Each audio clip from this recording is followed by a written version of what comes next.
I'm very upset and I'm very angry, and I might kind of smile or laugh or make jokes to manage my emotions, but this documentary upsets me a lot, and the whole story upsets me. I'm really upset about everything.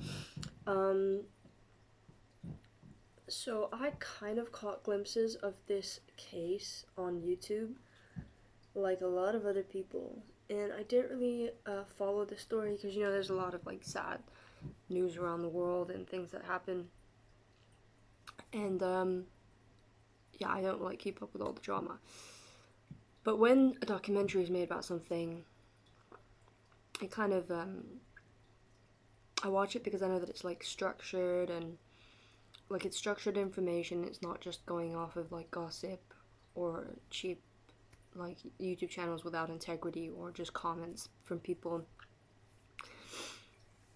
So my partner and I saw this on Netflix, and I was like, oh my god, we have to watch this. And I briefly explained my version of the story to her, which turned out to be kind of wrong anyway.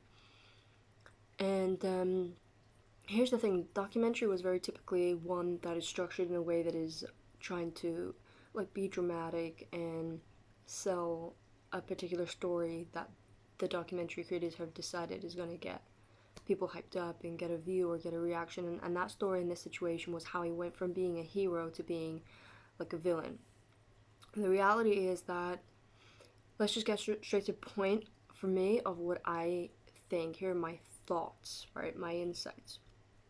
For those of you who are like who know me from my first channel, Divinity in Love, I actually am gonna do a more spiritually kind of insightful breakdown, or like my true reaction from like from a higher perspective, I guess, on my channel, and I'll link that in the description, and I'll also put that up here.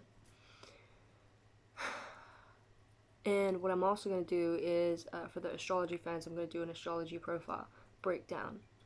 And I'm not going to prepare, so I'm just going to look at the chart, and I'm going to like do it straight on camera, what my insights about his astrology chart. But this video is going to kind of be like a more, I guess, worldly grounded version of just what my raw reaction kind of is, my emotional reaction. And one thing that for me, like when I said I was going to get to the point for me is that I don't believe, that's my cats running in, I don't believe that Caleb killed this old man out of like some sort of vengeance against like previous assault, and that I don't see personally that as his personality, and neither did this journalist guy who had spent time with him in person and had become a friend with him. You know, I'm a little bit confused about a few things that it's really hard to make a judgment about when there's so little detail, like seeing very briefly his mother and his cousin. Now, I have some things about this story. Guys, they're fighting. Phoenix, shh, stop, please. Let me just pause here. In fact, let me just show you why they're distracting me right now. They're squaring up to each other. It's hard to tell when they're like playing and when they are. They do fight. They're siblings, brother and sister, so they do fight like brother and sister. But you have to watch out for when it gets rough. Alright, so sorry about that. Cat owners always think that everybody else is interested in their cats. So let me set this back up the angle. My issue, yeah, I don't believe that he would kill an old man for no reason, based on me reading between the lines. But there are some things that I find hard to judge just reading between the lines, and that's like about his childhood abuse. And what I relate to is that I came from, so I've been homeless in my younger years from the ages of 16 to around 20. I was in a similar position. You can call it homeless, you can call it like sofa surfing, rough sleeping, whatever, but you know, essentially I didn't have a stable place of residence, and some people do homeless differently, and they sleep on the park benches, they sleep like outside, they sleep in their tents in homeless communities, and other people, they kind of are nomadic. But nonetheless, the trauma and the dissociation from reality to a degree, and in order to survive, like numbing yourself down, and the reason why you're in that position in the first place and are struggling or don't want to get out of it and redomesticate and take on the responsibility of having like a systematic life, being part of the system. People say all kinds of reasons why, but I'm gonna go into that further. Like, I relate to this, so I understand some of his behaviors, and that's why further why I feel like I have some deeper insights to offer with regard to like not only his behavior but why I don't believe he would kill this old man for no reason. I think it's obvious to a lot of people, but there's also a lot of people who are skeptical, and at the end of the day, none of us know, right? And so I don't really think we can make a 100% judgment call, but we can have our opinions and we can have our views and we can share them and discuss them nonetheless, because these kinds of things, they're stories, they're involving real human beings, and they trigger emotions within us. So I can see why probably a lot of people are going to react to this, because he had fans. Some people are going to be on the fence, some people are going to switch sides, some people are going to be like, oh, I always knew he was like a lunatic. People that are probably like, I consider people like that, who are very black and white, um, to be equally bad, I guess. Yeah, equally bad to people who are like a fan of somebody, and then no matter what that person is proved to have done, won't see the truth. People like, for instance, maybe refuse to watch Neverland, and no matter what, will believe that Michael Jackson could never have been a pedophile just because they're a fan of his music and they idolized him and they don't want to let go of that. Like, it's two sides of the same coin. When somebody's stubborn and black and white and doesn't want to see that there's a gray side. People can be good and bad. People can do good and bad things. So these are just, again, my thoughts.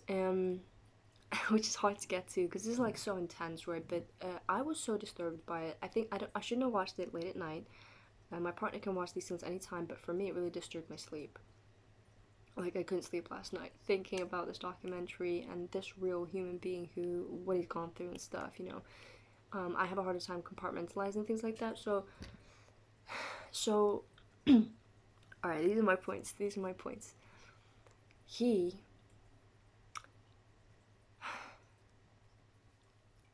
he'd been through sexual assault before, he says, right? So the other thing that I relate to is that whether or not it's true about him, some signs show that it could be true, but it's questionable if he was kind of born with mental health issues that went really without the proper help. That it would be hard to tell, but I grew up with domestic abuse, emotional abuse, which kind of like, crosses over with psychological and a little bit of physical abuse. Is never really just one thing.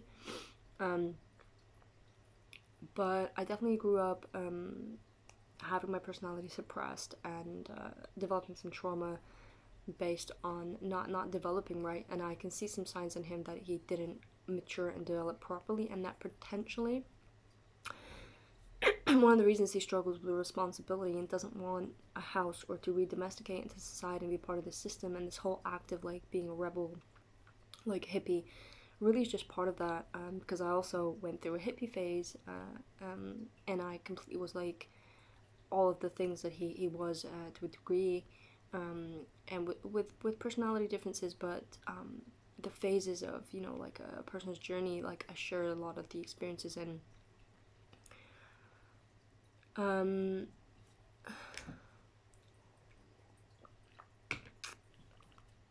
when somebody says that they don't want this responsibility, it's not true that they don't want a house. I think like he never actually once said that on documentary, but people said it about him. I think Jimmy Kimmel said it, or one of his friends was like he didn't want a house, and maybe he did make it out like that. But that's just because when you've been homeless for a while, you adapt to this. It's very hard for you to accept or trust the idea that you could ever be safe again, and you kind of want to stay in this place where you can survive, because that like you have this fear that you might end up in this place again because you've already been there. And you'd rather not accept the idea of happiness and safety if it's not 100% guaranteed it's going to stay with you and you're going to lose it again. And if you don't feel like you can sustain it and you're going to lose again, and then you have to face again the loss, you'd rather not have anything in the first place, not gain anything that you can lose, because you've already lost everything. For whatever reason, he ended up on the streets. The trauma of that and being on the streets and having to adapt to that was so hard for him that he was just fixated in, like, on, he was fixed in it. He didn't want to let it go and then have to have that fear of losing it again. So that's the problem. That's one of the problems with re-domesticating people is, they just get used to their lifestyle. And even if it's a hard lifestyle, sometimes better the hell you know than the heaven you don't, is, there are many difficulties with re-domesticating. A lot of people will already know about that. So I don't believe he didn't want a home. I don't believe he was enjoying this lifestyle. I mean, they made it out like people believed that because he's showing us something we haven't seen. And that obviously this was some kind of like illusion. But honestly, I think it's so naive for a bunch of adults watching him to think that any of that was real, that he was enjoying this like nomadic lifestyle on the streets and stuff. Because at the end of the day, when you're living that lifestyle, you're out of control of your own life. Not only are you like sacrificing responsibility, but when you sacrifice responsibility, you do sacrifice control as well. So at one point, the guy called him an opportunist when they were starting to get into this like villainizing phase of the documentary. Calling him an opportunist and saying that he relies on the kindness of strangers made it look like he was the predator in the situation when it came to this old man. The reality of the story, as we heard it, is that the old man approached him. That's what Kai told us, right? Well, that's what he told the detectives, and I believe it because his story was coherent. When they were asking these questions, there was nothing that fell out of place. They asked him, what was he wearing? He said, he was in his underwear when he was, like, trying to rape him. And when they found him, he was in his underwear. There's no other reason why he would have been in his underwear, unless they tried to make out he went back to his house with a vengeance to like attack him at a vulnerable position. And then they said also that he had no signs of a struggle. But people don't just end up on the floor with you stomping on their head. So there would have been some struggle nonetheless, whether he was 70 or not. And the other thing is that Caleb said that he was drugged. So if he was drugged, how could he have, fought him off without kind of because he said he woke up, he was kind of like half drugged still, right? And then they were like, how did you hit him? But he's not gonna remember that. He would have probably just been like fighting for his life, wailing around frantically, trying to get him off. And he would have hit him with like whatever, like part of his body. And he said like, maybe I elbowed him, maybe I kneed him, and maybe his hands like weren't gonna be that effective in that situation if he was kind of not sober, and he probably would have just been wailing around. If he was drugged as well and he wasn't in a sober state, even more so. Like, I want you 100% believe, because I'm not like a fan of Caleb who is gonna be like 100% defending him on his side.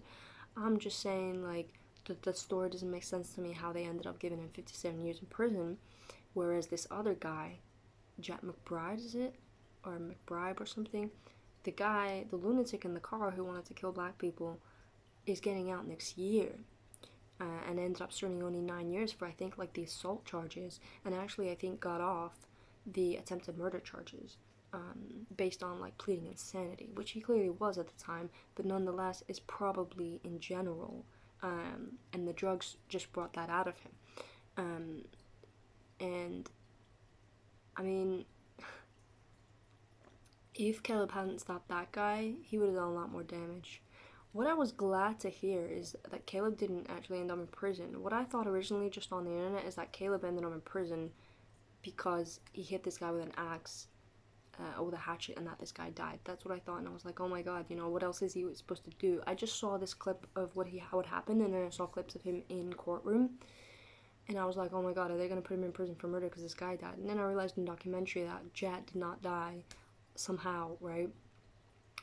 And luckily, because he would have been probably in prison for manslaughter, so he did not die, but yet he got like a lot less prison time than this guy, just because really and truly, like, the guy who raped him was probably just because he was old. So it's probably just the fact that, like, this guy is stronger. And what I was gonna say about me, like, not just being like on Caleb's side or something, me having a neutral view, but that Caleb, I believe he has rage issues, right?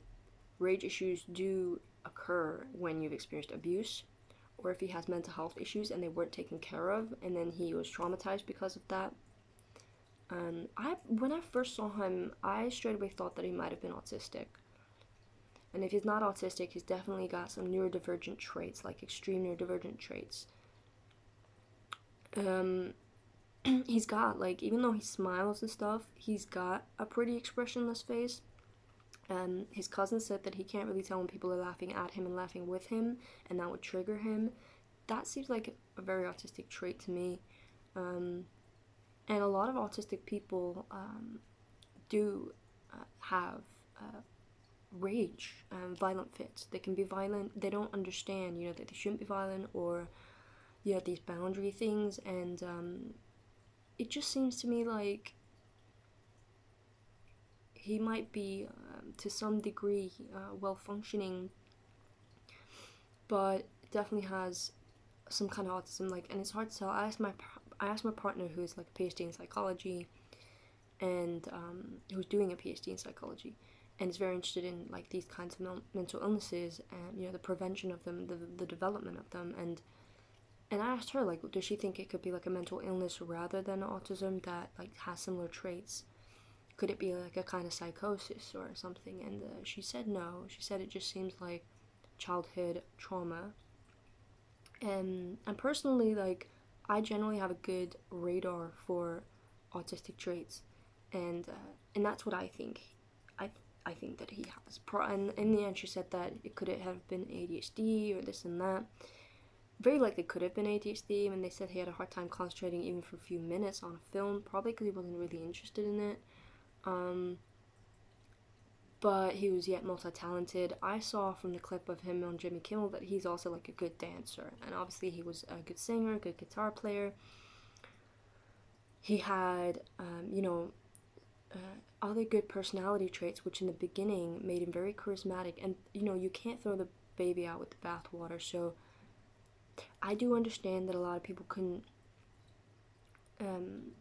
They saw the charisma and they forgot about the violent act. And my partner was saying that for her, when she sees, because she watches a lot of stuff, and because she watches a lot of crime documentaries and crime fiction, and a lot of the like narratives of a serial killer or a psychopath, she was kind of saying, because she studies it, she was kind of saying that when she sees a charismatic personality, she doesn't automatically cancel out the violent acts. And I think that's because that is so common for somebody who has these traits, for them to really have both. Like Ted Bundy is a classic case that she talks about quite often, in the sense that he killed all these women, but he was all people could focus on was he's so attractive, he's so charismatic, even to the point that in the courtroom, even the judge who was like sentencing him to prison was like, it's a shame, because you're a funny guy, you've got people laughing in here, and like, he's a very charismatic character. I have my own theories as to why this kind of happens. Well, to be honest, it could be just the simple fact that some killers are not charismatic, and we just don't remember them as much, and some killers are, and those are the ones that become a big deal because there's this like controversial feelings and opinions about them. So, let me get, my cat is stuck outside. So, it could be one thing. Like, Caleb became a big deal, just like Ted Bundy became a big deal, not only because of what was going on with them, but also because of their personality. Caleb especially, but Ted Bundy like more so after. I guess the fact that, like, for Ted Bundy, it was the fact that he got away with so many, um, but it was also, like, when how people found him attractive. Like, some people were discussing only the fact that he was, like, attractive to them, and I don't think he was exceptionally attractive, but I think he had a kind of charisma or something that appealed to a lot of people. You know, women were writing, I don't know how common this is, but women were writing him in prison. You know, he got married when he was in prison after he was, like, sentenced to whatever, life or a death penalty or something. People were writing him in prison and saying, you know, like, I think you're still, like, a good person. I don't believe this and that, even though, like, it was so obvious that he'd killed like 500 women. There were women still wanting to date him and like saying they wanted to marry him. And apparently this happens actually, like, more often than I would have thought. But my other theory about why this could be is the same thing we say about narcissists. Is that often, because they have these manipulative tendencies, they are very charming and charismatic, but that I think that they develop this charm and charisma sort of as a survival mechanism, as a survival tool. They don't know how else to fulfill their needs, and they know that manipulating is their main tool, and so they develop what they need to. They bring out this charisma that perhaps we all can have, or we all have, when it comes to getting what we want. And if we are desperate, we have these desperate desires, and we feel like we need more of this charm and charisma to get people to do the things we want that they wouldn't do otherwise, you know, if they were not manipulated, if we didn't tap into their insecurities and feed them, then, you know, then we wouldn't be able to get it. So people, I think, that have certain issues that are not just about manipulation, they develop this charisma. I think in the case of somebody like Caleb, for instance, I do have another theory about it, but, like, I think that somebody who's in a difficult position like Caleb can bring out this charisma, because at the end of the day, like, okay, he does rely on the kindness of strangers to get by because he's homeless. And that's one reason you can develop charm and charisma. You can bring it out of you as a tool, because you need to make friends. You need to create a network. You need to, be likable, connect with people. And so it's a kind of manipulation. I would say it's for the same reasons, or that it's bad. But that, I guess, like, he was lonely, you know, he was on the streets, and also he needed to be able to eat and find accommodation, and so he developed a charismatic, open, loving sort of personality, on the outside. And it could have also been, my third theory is that, like, it can be a part of people's nature, which is the reason why they develop these psychological issues. If you're naturally a very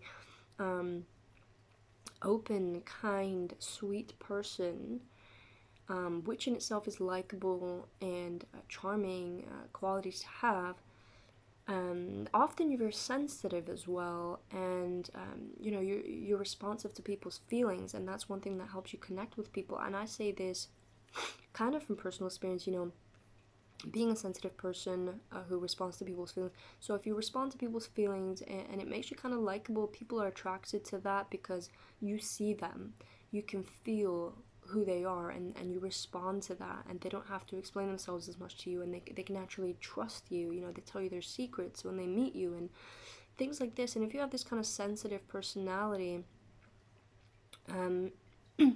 often the downside of that is that you're very easily hurt and easily traumatized. So the same experiences that happen to other people in high school, which are so tough, can traumatize you in your early social years because you're so sensitive, and you're so feeling orientated. So if often these traits, they come together, the good and the bad. So if Caleb was like somebody who had these ADHD or mental health issues and struggled with he was socially awkward, I think he probably was somebody who had deep feelings. He was mischievous, but I mean, he had deep feelings, and he was probably very sensitive, and you could tell that even from looking at him, you know, now, not just from him having these like loving messages to say to people that you're lovable no matter what your age or size is, and you know, where does he get that from? He obviously, that's something he wants to hear, and that's something that he feels is important that people know, because maybe at one point he didn't feel that. So it's kind of like an affirmation that he has for himself and other people. And then second to that, he you know, he's kind of like a puppy. He's like a lost puppy. And he's so naive, and his mother said that he's very trusting, and that he probably trusted the wrong people when he got hurt, and that's 100% true. And I think that he definitely is like a quite an unconditional lover, to the point that he takes a lot more and forgives a lot more, and then he has this repressed rage because he hasn't set boundaries. He doesn't have this logical filter to help him stay out of and get out of bad situations. Because for me, I really had to question why he had, you know, certain bad experiences, such as sexual assault, and I think that probably something else, other things that happened to him, and things that just happen when you're kind of on the street, and you know, like this, the thing with the driver, this Jack McBride, you know, getting in a random person's car, and that person ends up being psycho. Just there's a lot of unstable, destabilizing experiences that you have when you're in an unstable situation. You don't have structure in your life when you're on the street, and some of these experiences you can have, like you can experience sexual assault without having to be homeless, of course, but you know, sometimes you put yourself in the way of that by not having a safe place to stay at night, by going to random people's houses to sleep. You know, so I just know that when I was homeless like that, having these rough experiences motivated me to change that. And people are different, personalities are different. And I said, when I said this to my partner, she was also trying to like get me to understand this. You know why? A lot of people, they don't. Once they become homeless, and they really don't find this motivation. It's like they go into a cycle. Their personality is just different. They don't have something in them that wants to change it. And I think the longer they stay in that, the harder it is for them to get out of it. Or people that are born into kind of like a gang life, or get into a gang life, and it's very hard for them to get back out. And they can be given opportunities, and like major opportunities. Like in Caleb's case, he had an opportunity to become rich, to find accommodation, to have structure in his life. And there's points about that that I'll also mention, but you know why that didn't really, like, it wasn't helpful.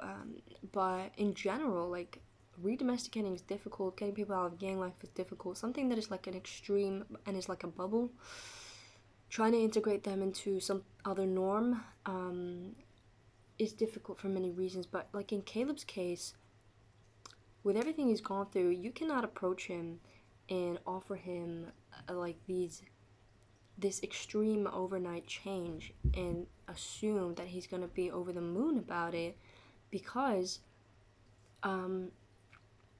he can't handle that kind of pressure.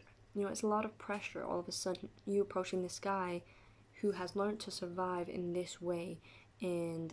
And one of the benefits of that is that he can just go and smoke weed and skateboard and just chill out anytime and have no responsibility. And you're approaching him and saying, like, there's this huge amount of responsibility overnight. You're going to be on TV, like, you're going to be rich and famous. He doesn't know what to do with this money. He has no plans, like, for this money. He doesn't know if he wants to be known by the world, because up until that point, he got to be this mystery guy who had no sense of consequence. Like was said in the end, he could do whatever he want.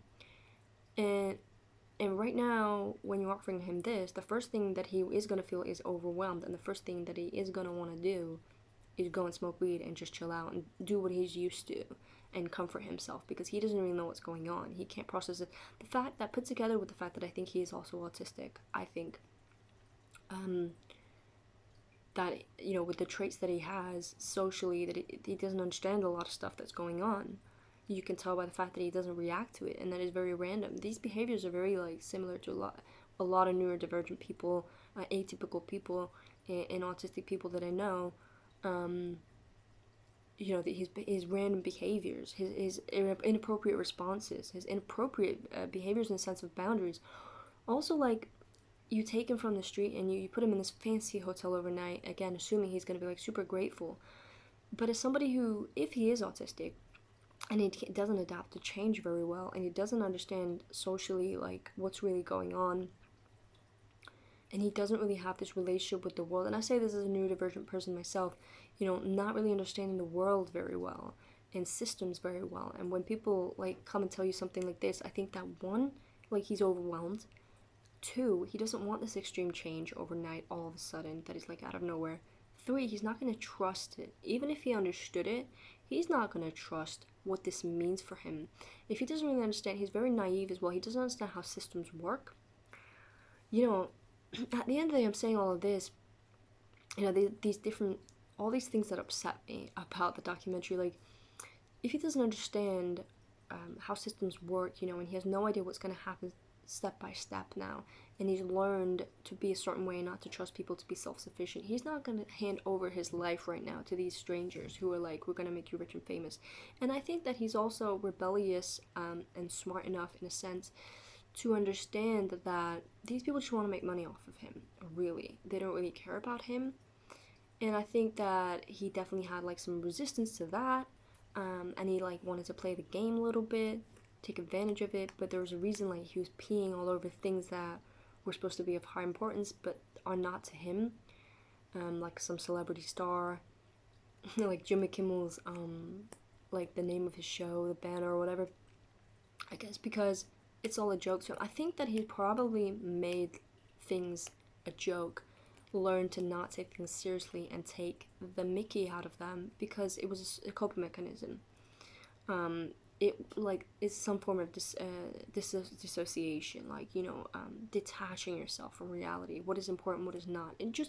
It's a coping mechanism for being homeless, for not having stability, and I don't understand why they were so surprised. I mean, yes, you can meet a homeless person who is not unstable mentally, who's coherent, who can, like, behave appropriately to the degree that they can, but given that he probably had something already going on, plus being homeless, maybe some homeless people are better at hiding it, or that, once they re-domesticate everything that they suppress, the trauma of being homeless, and then it'll come out in other ways.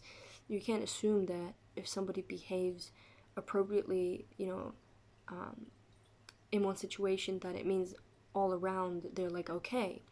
So Caleb's obviously an unfiltered person, and all of his trauma, everything is, like, very on display, very outward, and you can tell that, like, being a musician or whatever, that he is this kind of person, like, deep feeling, sensitive, like, not the kind of person who's gonna hide, suppress, and compartmentalize these things. Very unfiltered, expressive in a sense.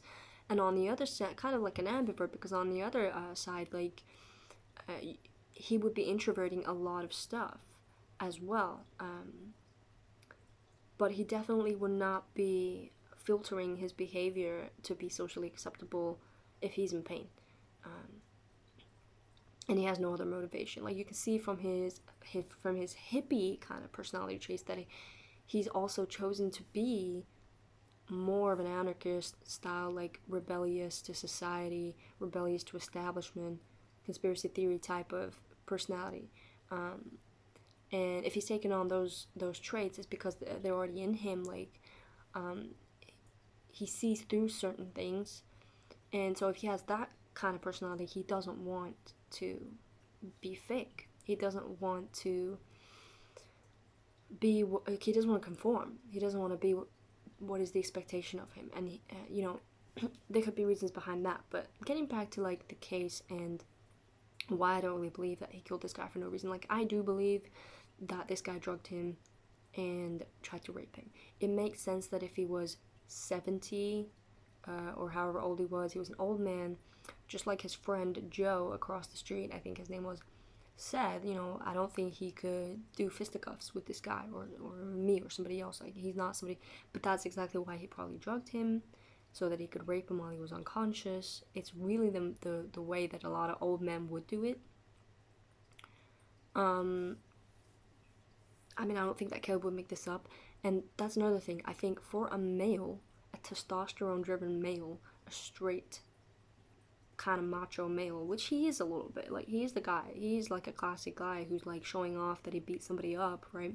Which is another thing that they tried to use against him to make him like unstable. But the reality is, like, he was, right? He is unstable. He does have rage issues, but showing off that he beat somebody up is also a lot more of a common trait than you can really pull out to make him look like a psycho, um, because, or like a psychopath, because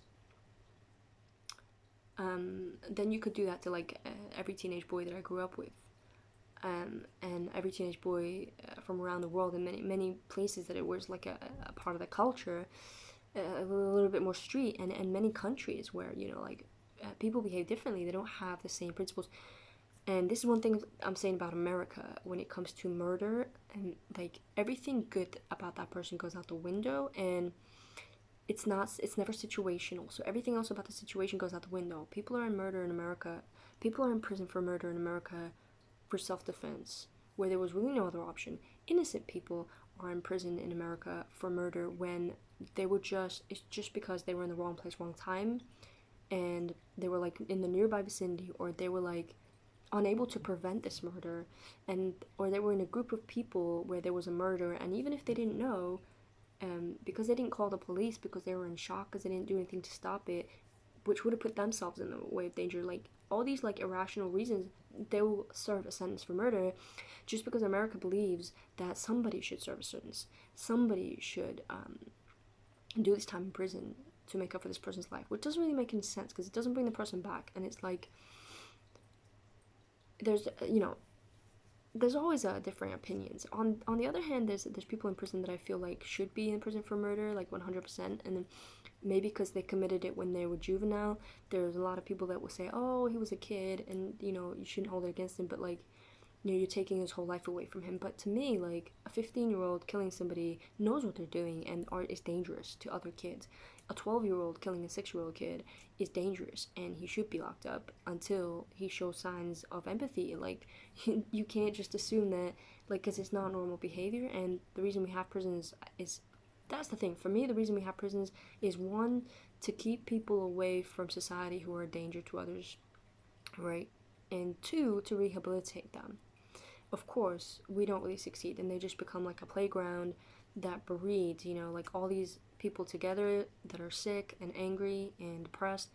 And of course, it's just like this becomes this terrible place, for like more crime, and they're all violent to each other, and they get rapes in there, and all kinds of shit that is not going to rehabilitate them, but it's just going to make their life like much worse. Is going to make them much worse. Is going to re-traumatize them, as which I can't even imagine the level of trauma some people have when they go into prison, and what they then experience when they're in prison. Like, it's a terrible system, and literally you just send them to hell before they even like died. You don't help them. But at the same time, just because somebody's 12 years old and they kill somebody who's like a 3-year old, somebody else's kid, you can't say, oh well, he was a kid, so so what? That's not normal for a kid to kill, and but nonetheless, you see, like, there was a case, and I can't remember the kid's name, but there's like a 12-year-old who killed a 3-year-old, and he, I believe, was a psychopath, because he didn't even know why he did it. They said that he was bullied in school, but so what? We're all bullied in school. A lot of us are intensely bullied, myself included, and we don't kill, children, innocent children, to take that out. There's different ways that people deal with it, and this is the thing. At the end of the day, in this situation, that kid was dangerous, and he would have killed other kids. If you just let him get away with it. I don't know what the people who were like saying, "Oh, he was just a kid. He shouldn't be in prison." I don't know what they expect. I don't know how they would react if it was their kid. But a 12-year-old who drags a 3-year-old into the forest and beats him to death and says, I don't know why I did it. I just saw him and I wanted to hurt him. He's like a psychopath who doesn't know.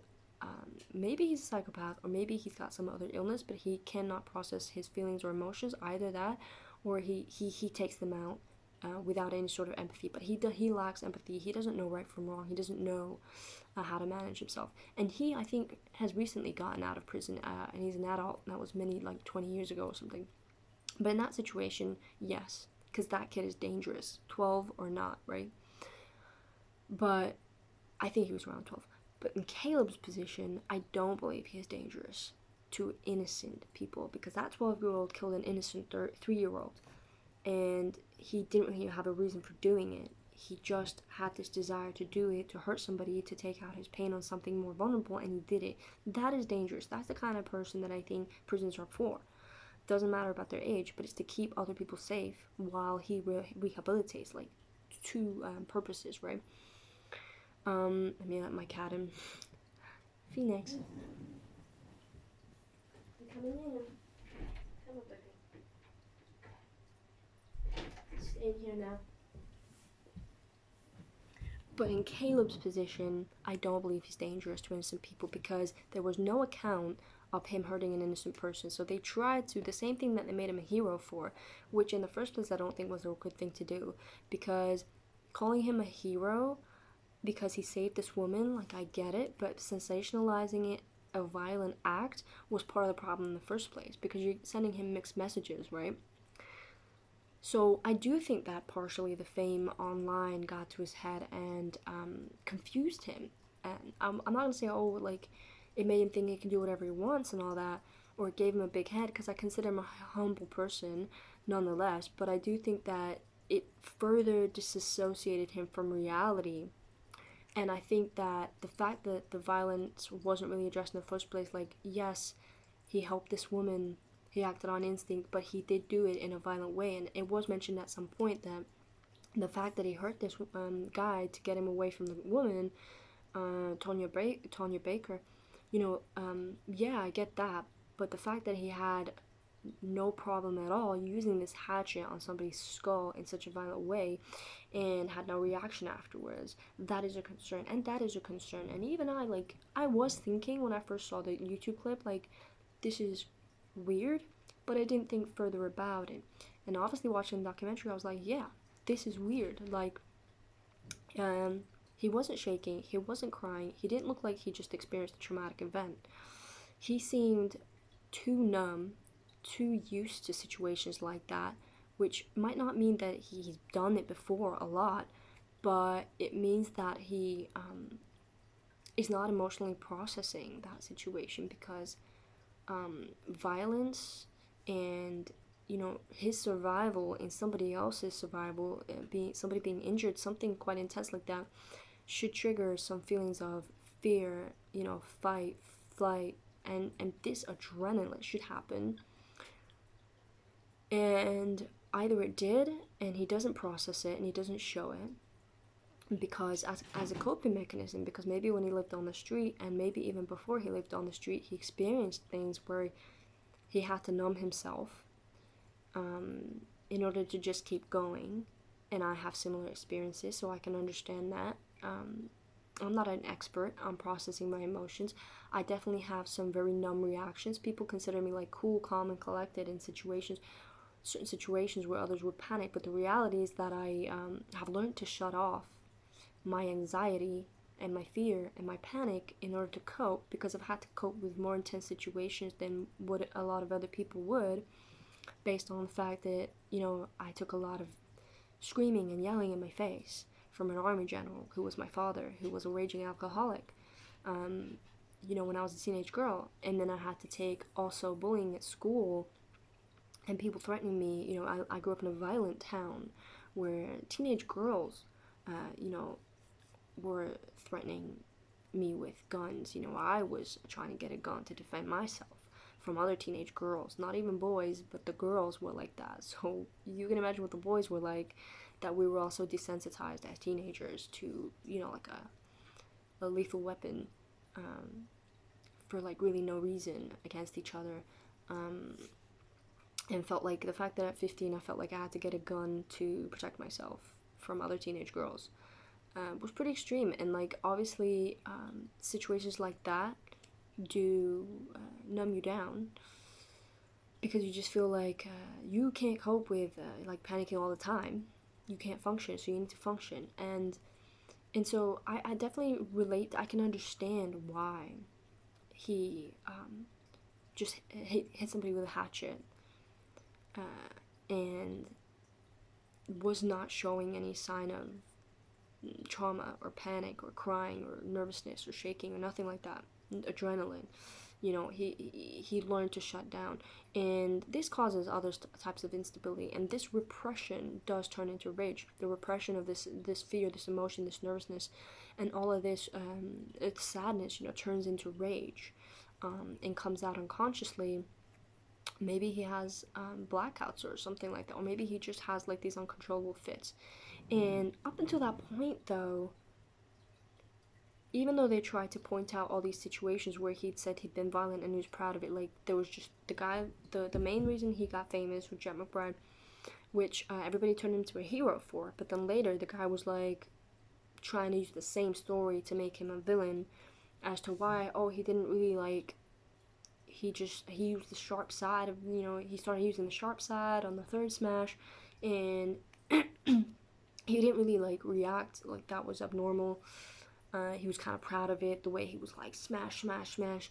And also then he told the story about this guy who was beating his girlfriend up in the park, and then he started beating this guy up, and he was showing like he's trying to show off his war scars, like, oh, I got teeth marks on my knuckles and stuff like that. So, but to be honest, like that's something I think a lot of young men would do. Somebody in his position, um, even like bar fights. People are like men are like very proud of their bar fights. Like a lot of men around the world, you know. I'm not saying that it's a healthy thing, but I'm saying that this doesn't automatically lead to you calling him a cold-blooded killer. So if he was calculated, these are the real points now. If he was calculated, he would have disposed of the body of this old guy. He wouldn't have just done it and left. I think he did it on impulse. He was half drugged. He didn't think about the consequences, but it also means he didn't plan it.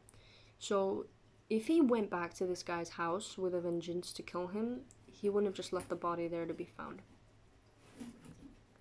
If he was calculated, he would have asked for a lawyer before he naively, like a little lost puppy dog who was worried about like whether he's gonna have like be put on the death penalty now. You know, he would have asked for a lawyer ahead of time. He would have had planned a story to say, and he wouldn't have sat there talking to the detectives, telling them the truth in a naive fashion, expecting them to be like human beings and care about the fact that he got raped. He's like, I got raped and you're gonna like charge me for murder? He's like, is the death penalty legal here? Like he's so worried. He's like a little puppy. And then he's like, I should be probably talking to a lawyer now, shouldn't I? I mean, I've never seen a murderer, like a cold-blooded killer, sitting there trying to get advice from the detectives who were essentially like, you know, I've just never seen somebody behave this way. He just comes across so innocent to me. And if he was calculated, he would have asked for a lawyer. He would have had a story ready. And if he was truly calculated, right? They had him on camera, which is what confused us in the first place. They had him on camera with this old guy buying him a ticket and sending him away on the train. And so he never had to tell them that he went back. As far as they knew, he left, right? So he didn't have to tell them this story that he was texting his friend and his friend didn't show up, so he went back to this guy's house. Now, here's another thing.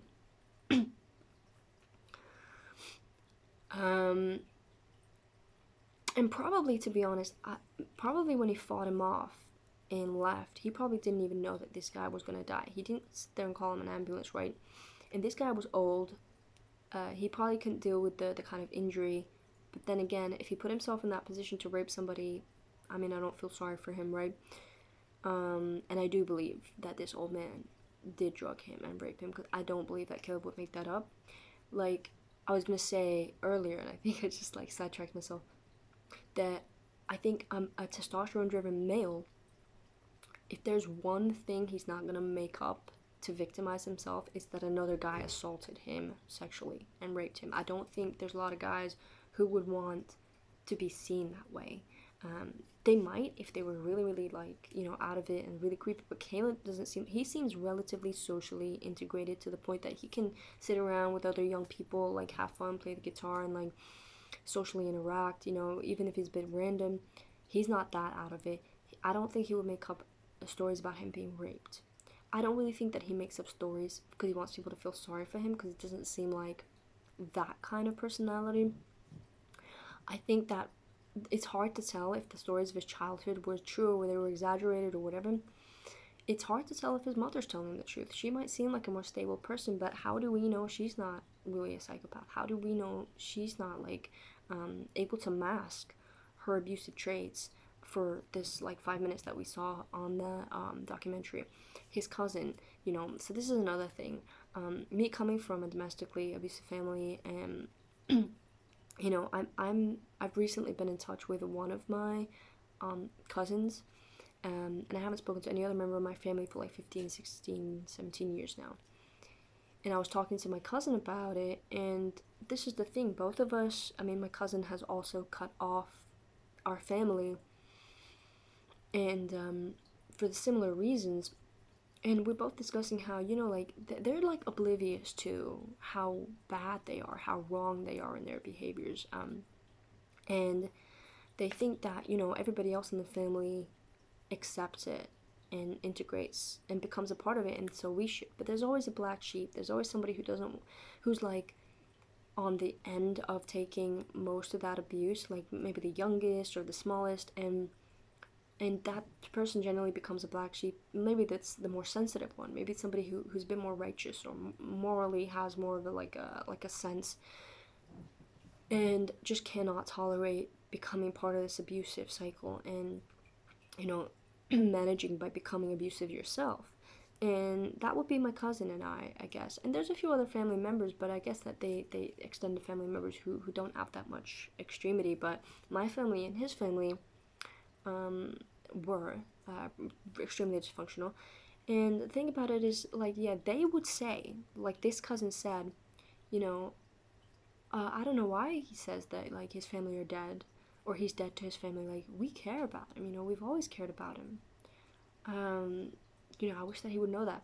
His mother saying, I said I would come and visit him in prison, and the answer is no right now.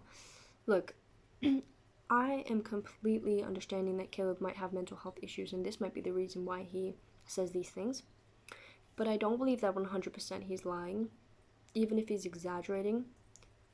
Even if he's a pathological liar, I think it's more likely to be an exaggeration of what he experienced, to express the way he experienced it. So even if his mother locked him up in his room for his own safety, maybe he felt like he was in a cage, and that's why he says that I was locked up in a cage. I don't really believe it's like for the sake of just making up something. Also, his mother saying, that she tried to get him diagnosed and tried to get him help. Obviously, like, it didn't really work out, because she didn't go any further into saying that she did get him help. She kind of said, like, they were having a hard time diagnosing him and stuff, which is understandable, right? It happens, but I don't believe she did as much to help him as maybe some other mothers would. And I do think that there are some issues other than his mental health that contribute towards this family dynamic. There were not, his father wasn't mentioned, there was nobody else in the family mentioned, just this random first cousin and then his mother. So just this one first cousin saying, we love him, we've always loved him. I mean, yeah, that's not, we can't just say, make Caleb the unstable person and then believe these other people that we see for 5 minutes. I've seen more footage of Caleb, so I have more to discern. And with the family members, it's really hard to tell. One thing I will say is that with this old man Joe,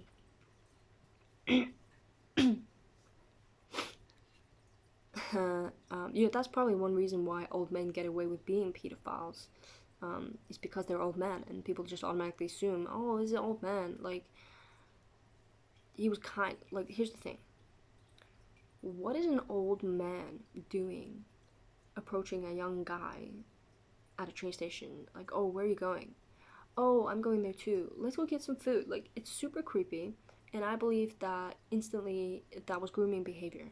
He was manipulating him. Perhaps he knew who he was, and he knew that he would say yes to a meal and that he would say yes to a bed for the night.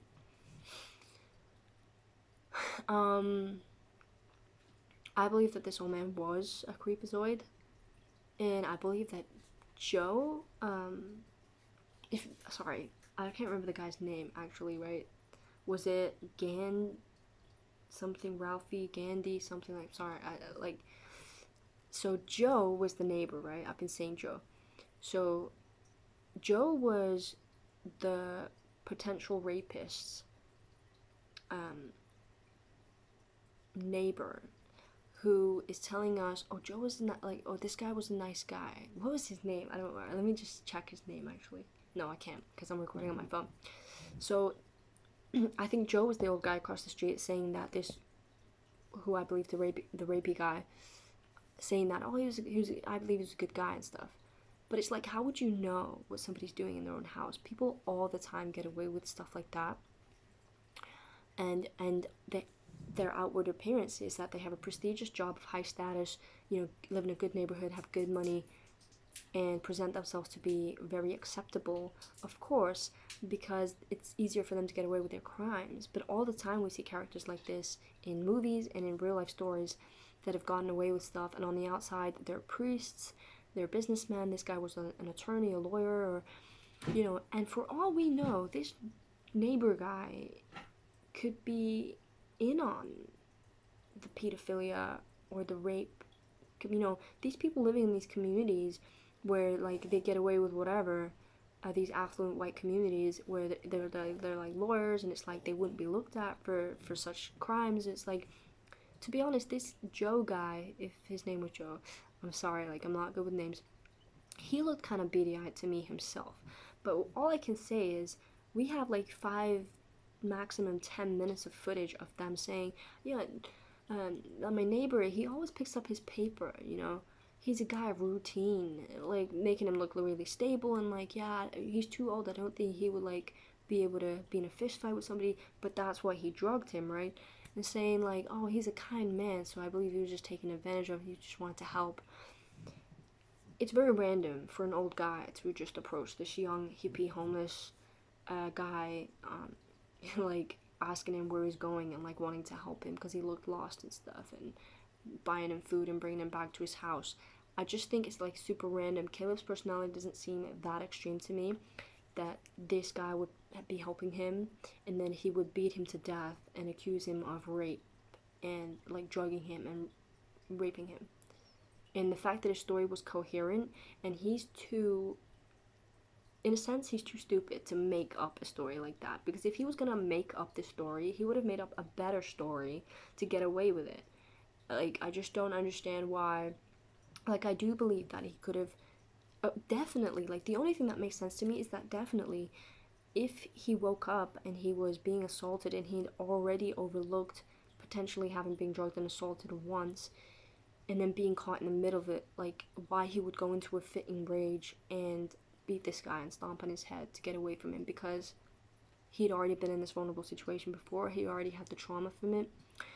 I don't see him going out of his way to beat this guy up. I do believe that if he woke up in the middle of this guy doing it, half drugged, and like, which would even further unfilter him, further like make him unconscious, being half drugged and not sober, why he would just like want to beat him to a pulp. And I don't really think that he would have an estimation of his strength against somebody else. He would just be fighting for his life and just getting him off him, right? Fighting for his life.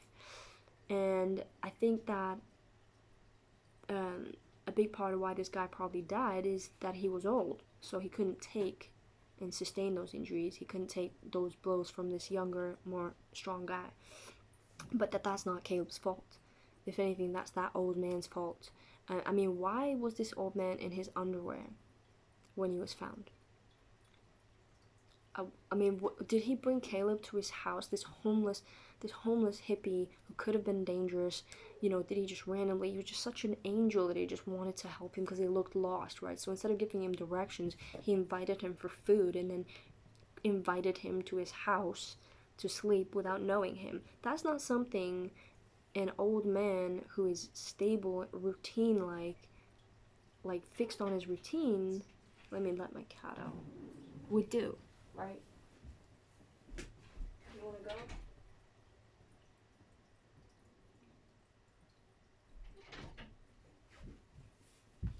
Yeah, if this old man was so fixed to his routine, he wouldn't pick up a random homeless hippie at the train station and then bring him back to his house to sleep, knowing that this guy could be anything, right?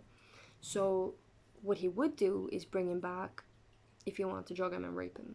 So this doesn't really make sense from the neighbor's perspective, that this guy was nice. He was probably just trying to help him, and then he ended up getting killed. Like, for all I know, like, that guy and his wife, they looked kind of creepy to me. And for all I know, they have some sort of mutual understanding where maybe they both do the same thing. I would not be surprised. And when I was younger, and I used to work sort of like as a freelance commercial model doing this and that, and I would do some, like, you know, a lot of people who've done this will know, like, there's a lot of fetish shoots out there. There's a lot of guys with cameras who want to pay you to put on, like, kinky outfits and take photos. And a lot of young girls in the city, they do stuff like this when they're into creativity and they're not, like, commercially that sellable, so they'll go freelance, and then they end up doing a lot of stuff like that for money. And a lot of those guys are old men who live in nice neighborhoods, just like the one that these two guys were in. And a lot of them are in networks who accept their weird sexual perversions collectively, and they all have wives. And so it's really not that unbelievable to me that this old man was what Caleb said he was. But all I know is this jet driver guy who pled insanity is getting out next year after serving 9 years. And Caleb, who I do not believe is dangerous to any innocent person who's not going to try to rape him, or who's not like, I'm not saying that it's not excessive. Like, you see a guy beating up his girlfriend and you go and not only get him off her, but then continue to punch him and knock his teeth out. It's like, I think he has a good conscience and he has the right reasons, but he handles it in the wrong way, and he uses those situations as an excuse to take out his rage that is misdirected, because he doesn't think logically in those situations, you know. So he chooses that guy who's beating on his girlfriend to take his anger out on and be his punching bag. You know, a lot of people will do worse, but nonetheless, it's still not the best way to deal with the situation.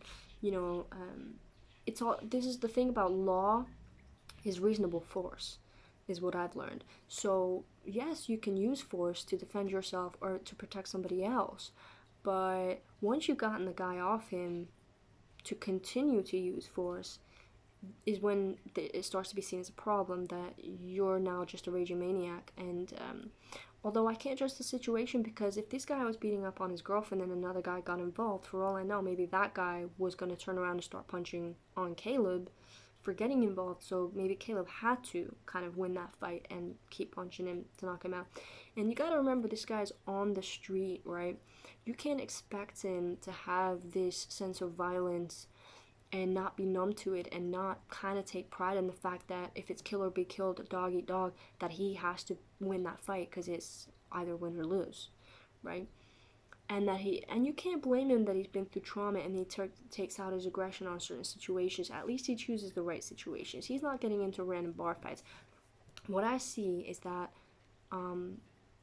he is not dangerous, and he doesn't need to be in prison for 57 years. That's what I feel like. I think that a short period of time, parole, compulsory therapy, with the threat that if he doesn't attend his therapy, if he doesn't take certain medication or something, that then he would be put in prison, and for a shorter period than 57 years. I don't think he should have to serve life for this old man who did not have 57 years left to live anyway, was going to die pretty shortly after that. The sentence that he's serving, 57 years, is I think completely, like, I really hope that he's gonna find like a good lawyer who's gonna help him with his appeal and get him out. Because I've seen situations, my partner was telling me about this other documentary where like a guy was abused all his life by his dad, and then he grew up one day, he killed his dad, and then he was in prison for manslaughter. And of course, in this situation, you think, oh my god, like it's like kind of so unfair. When it comes to domestic abuse and like women who kill their husbands, who because it's the only way they feel like they can escape, the husband who's beating them up every day, and then the woman ends up in prison. These are the kind of things that I think America, like other countries have other laws that are worse, other ways of doing things in the legal system that is worse, but other countries also have some things that are better. And I think that one thing other countries have America doesn't is they're more situational about murder in a lot of cases. Not every country, but I mean, I just see a lot of America, the American legal system and the justice system, and I know that Americans don't like it themselves. One thing about America that we see in movies that is kind of scary to even want to live there is the fact that, like, people, like, go to prison for murder. They're, like, somebody accidentally dies, and then everybody who's around is, like, terrified of going to prison for manslaughter just because they know that America will just try to pin a life sentence onto somebody who was nearby because they feel like somebody has to serve a sentence. The legal system doesn't make sense, and it's also not situational in the sense of like self-defense, or if somebody was abused their whole life, if a husband was beating up the wife and kids, they just why do you even care about this life? If this guy was a pedophile who's trying to rape a random guy and drug him, why do you care about his life? And I know that when it comes down, it's about evidence, right? But of course, if he's dead, you can't get evidence. And Caleb is like saying how him being drugged is up to him to prove that he was drugged and raped, but of course he can't after this time. And one thing that's not really realistic is expecting everybody to know that the first thing you should do when you get raped is go to a hospital and get tested and get all the samples, and then they will call the police, and then the police will have these samples. And whether they find the rapist or not is a different thing entirely, but first thing, one thing you should not do after being raped is have a shower, right? And clean off all the DNA off of you, all the juice and everything. Like, when the first thing you want to do. The first thing people want to do when they experience a trauma is go and calm down, have a shower, cleanse themselves, deal with it emotionally, and then they start thinking clearly, maybe I should go to the police. So, whatever drug that Caleb was given before he was assaulted by this guy would have been far out of his system, and they said, they tested his system, they only found marijuana.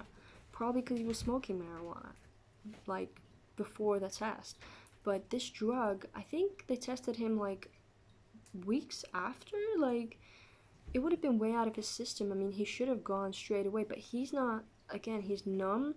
He's used to being in bad situations, I guess, and he doesn't think clearly in terms of the system. Like, he said he woke up, he had, like, semen on his face. First thing he should have done is gone to be tested for the drug that he was in his system and the guy's semen, and got him put into prison. But a lot of people will not think that clearly in that situation, and this guy doesn't think clearly in general because of his general mental state. How can they expect that of him? But what I really disagree with is, in the end of the day, the judge calling him a cold-blooded, which he's not, calculated killer, which there's no evidence that he was calculated. It just doesn't make sense to me. I think a lot of the things that I've said is pretty obvious. Also, like, this Red Coats singer who was like, he told me that he laced the weed, like the joint, with some other drug, and so he's partially responsible. He's not as innocent as people make him out and all that. That the spliff that he shared with Jet, the driver, who then had like a psychotic breakdown. Yes, maybe the drug was responsible, but that's also, and that's something I really disagree with, but if you pick up a hitchhiker and then decide to smoke spliff with him, it's like a situation where, like, I really hate when people give drugs to their friends and they like lace it and they think it's funny. It's like something that really pisses me off, and it's something that people have tried to do to me, but I think that it's such a common thing for people who are into drugs to do because they think it's fun, they think it's funny that, I'll just give you a little bit of extra. But that's what happens when you do drugs, and you do drugs with random people. And when you're in like circles of people doing drugs, there are gonna be people who think, I'll just put a little something extra in there, I'll just spike the punch a little bit, get everybody high, and they think that it's a good thing that they're doing, right? They think it's funny. And of course, when you do drugs, you have to expect there's gonna be people like that around. And I'm not saying it's not bad. It is bad, right? But the lifestyle that they're in, like, he's a homeless hitchhiker, and this random guy, you pick him up, and then you decide to smoke something he gives you, you have no idea what it fucking is. Like, it's also kind of your responsibility, right? And the fact that, like, maybe this drug brought out some kind of psychosis in him, but how would Caleb know that, right? So the fact that this guy was like, oh my god, so he could have been responsible, in the first place for this guy. But it's almost like they tried to make it out really, really, like, crazily. Like, they tried to make it out maybe Caleb puts himself into these situations so that he has an excuse for his violence, and then he makes up stuff. Like, this red coat singer guy, he tried to he was so like, oh my god, as if Caleb had given him drugs, and then so that he would, like, have a psychotic episode and try to kill people, and then took a hatchet to his head. And I genuinely don't think that Caleb was thinking all that. I probably think that whatever he laced the drug with, he was smoking himself, and he just didn't think that, oh, like, it might affect him negatively. This guy might have had mental health issues and was prone to psychosis. But, it could have come out in many different ways. Nonetheless, he stopped him in the way that he knew how, right? I don't believe that he, like, planted this drug to make him have a psychotic breakdown so that he could then get out of the car that the guy crashed, I think, while he was still in it, right? Like, it just makes sense. I think that they painted this really negative picture. In the first place, they shouldn't have made him out to be such a hero and sensationalized it, and then tried to, like, make him a monkey for entertainment that they wanted to make money off, and then later be like, oh my god, what did I almost do? Well, you should have thought in the first place. This guy was unstable. He didn't want all this attention. You tried to, like, instrumentalize him for money. Like, saying that you wanted to give him a good life, but how is giving somebody a reality TV show giving them a good life? Maybe you should have just asked him what he wanted to do. Maybe you should have given him some resources, like a little room with a little privacy and a little warmth, so he could adapt. You can't just tell him, like, I want to change your life overnight, and, like, essentially, I want to make money off of you is what it is. You're not thinking about what's best for him. You have no knowledge of, like, you're seeing that he's unstable, and you're, like, stupid enough to, like, have no knowledge of how people adapt, and that common average everyday people know. You can't do all this to him. And then I later be like, oh my god, I was fooled, I was duped, I fell for it, like, I was wrong, I thought that he was, like, something else. But it was your fucking fault that you thought all these things, and it's your fault that you sensationalized him for something that really, like, was confusing for him. I think why people were behaving this way. I don't think he could really process what people were doing and what people were thinking. And then in the end, now you villainize him. And really, he's the same person. And he behaved in the same consistent personality in two different situations. One, he was protecting somebody else, and the other, he was defending himself. That's what makes sense to me. I think at 1 hour and almost 20 minutes, I'm gonna, like, finish up. And there's actually a lot more I could say. And I know that whenever I stop recording these reactions, I think of things that I should have said that I didn't say. But it's just, like, what I want to say about him being drugged is they said, like, this guy was like, oh, so he drugged the driver Jet, and in that situation he was to blame. But then when he says he was drugged and raped, this is, like, not given any attention. It just doesn't really make sense, the fact that they, like, throw his claim out of the window completely because he has no evidence. But that's the thing, that's what I'm saying, like, it's all about evidence, and it's all about, the fact that this guy was murdered, but the lack of evidence that he was drugged and raped doesn't mean it didn't happen. And so that's why their legal system and the justice system is really fucked up, that he now, spends 57 years in prison. I'm just really upset that this kind of thing happens to people like him. I think, having a hard life from start to finish, to the point, well, not to finish, but to the point that, you get caught out doing some bad things. Like, who knows, really? Before he was an internet sensation, and maybe he got into situations like that at other times, and because nobody knew where he was or how to find him, or had his DNA on record. Like, he had no sense of consequence, like the guy said. I mean, nothing maybe happened. Maybe he had a lot of street fights, you know. Like, he was assaulted before and nobody knew. And this now became a big deal just because they had him on camera, they found him online, they knew how to track him. And it's hard to judge really a lot of it, but from reading in between the lines, based on my spidey sense, this is what I think. I believe that he was assaulted, and I believe that he doesn't deserve 57 years in prison because there was never any evidence that he was a danger. He was unstable, unpredictable, but there was never really any evidence that he was a danger to innocent people. And in fact, we had evidence that he had a good instinct to protect innocent people. And that his stories about assault, his behavior matches up to that. Somebody who would have been assaulted and then, having been in that situation again, would go into a raging fit to protect himself. And it's not his fault that he's a big guy and that this was an old man and that he's under the influence of something.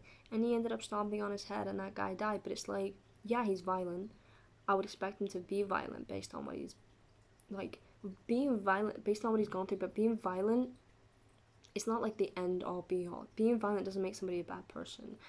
Often violence, there are psychological theories that violence is always like a consequence of having experienced abuse and trauma.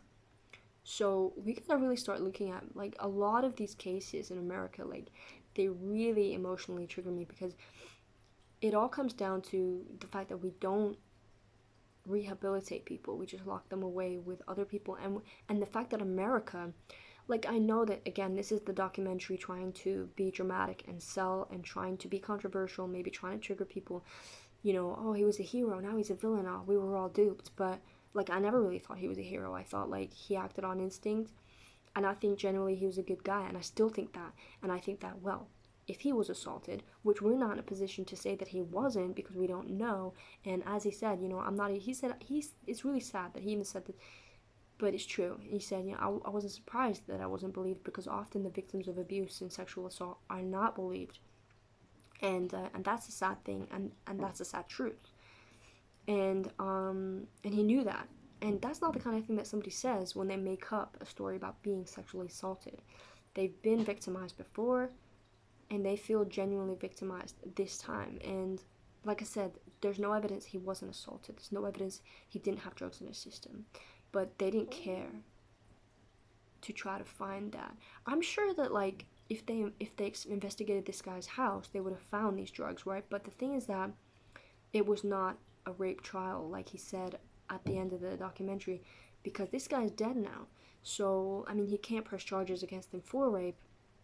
I don't know if there's anything he could have done in the legal system to fight his case and prove that he was raped. They said it was up to him, but really, like, I mean, you know, it's not like he can afford very expensive lawyers unless he's lucky to find a really good lawyer who believes in his case and believes in him and thinks he's worth it to do it pro bono and really fight for him, and somebody who's really good and experienced, you know, like, I don't, like, and I hope he finds that. But, you know, how else would he, like, have somebody who is, those kind of lawyers are really expensive generally, and, like, but yeah, like, if there was a situation where he was fighting his case in this way, I don't know if he could have his house investigated, because I'm sure that whatever he drugged him with, that old man would be in possession of this drug in his house. There should be other signs of evidence that he was drugged, but whether they would look for that or not, or it was just the prosecution looking for evidence that he beat that old guy up and that's it, and based on that they put him away 57 years, which doesn't make sense to me. Like, on account of what exactly do you get 57 years? Because a life sentence is not even that. There are people who committed much worse crimes and have committed murders and who've had, like, half that sentence, or less sometimes. It's, like, shocking, and it's really shocking how they sentence people sometimes. But I mean, there's just so much I could say about this video. But what I'm pissed off about mostly is that, yeah, it's very bureaucratic. It's very based on, like, facts that they have evidence for, and anything else around the situation they don't even bother to look into. It's not situational. They don't consider all things as human beings. They just look at what they can get on paper. And that oftentimes I think that judges and juries are not really qualified to make judgments about. They're not psychologists. They're not like philosophically wise, you know. They're not emotionally aware. They don't act as human beings. Like, honestly, I actually think that robots, like artificial intelligence, will do a better job, because also I think that judges and juries are emotionally biased. And you know, it's a psychologically proven fact that if a good-looking person and a less good-looking person commit the same crime, oftentimes the good-looking person will get a shorter sentence, simply based on the fact that people have like a subconscious bias towards people that they find attractive. And that's a proven fact based on the statistics of similar crimes committed by sexy people and less attractive people, and the kind of sentences that they're often given. And so humans are biased. That's why I think that they kind of just do whatever they want with other people's lives. And we all know, like, about America and its, like, racial biases and other things like that. So it's just, in this case, I mean, Caleb's not a black man. Otherwise, everybody would make it about the fact that he was black. And I think, and I'm really interested to hear what other people think in terms of, you know, are a lot of people with me on this and thinking like he didn't deserve to go in prison, and he's not a danger to like innocent people in society? Or, you know, like how many people out there are like, oh my god, I thought he was a good guy, and like I guess he is terrible? Because I think that Americans are very easily influenced by their media as well sometimes. Not everybody, but some people, especially younger people, or people who just are not very much free thinkers. And I think that those people will be convinced by this documentary to say what they think they should say, like, oh yeah, maybe he is, you know, he committed murder, he killed somebody. I think that in America, murder is a very big deal, despite the situation. And like, they don't really have a lot of knowledge of other people in the world, and also the fact that they think it's okay to then put people on the death penalty, which is murder. And so it doesn't really make sense that you would do that, but you think that murder is, like, taking lives is terrible, taking innocent lives is terrible. But sometimes, you know, murders are committed and the lives that are taken are not innocent. And this is where America doesn't like factor in situational thinking. And I think that it's real injustice to everybody everywhere in the world. And I think that we don't really factor in like history and a lot of things, the way, you know, there's so many things, a lot of ways that people would behave in the past, and a lot of ways that people behave in other cultures, values, and, you know, integrity. It's not integrity to just be like, oh, he killed somebody, let's throw him in prison, despite what good potential he might have, you know, despite help he might need. And it's a really scary thing to think that these are the authorities of judgment in our world. But I think that a lot of us already know all this, and I've got nothing else off the top of my head to say, and I'm still angry. I thought that venting on this reaction would make me feel better, but I don't feel that much better yet. So I'm gonna like do something. I think the fact that it's Mercury retrograde, and this is more for my spiritual audience, which I'm gonna like talk more about actually in my other spiritual insights reaction video, which again I'll put up here, and I'll do an astrology profile as well that I'll also put up here. And so catch that on my other channel, Divinity in Love. And yeah, it's been real. See you on the next video. Let me know what you think about the documentary in the comments.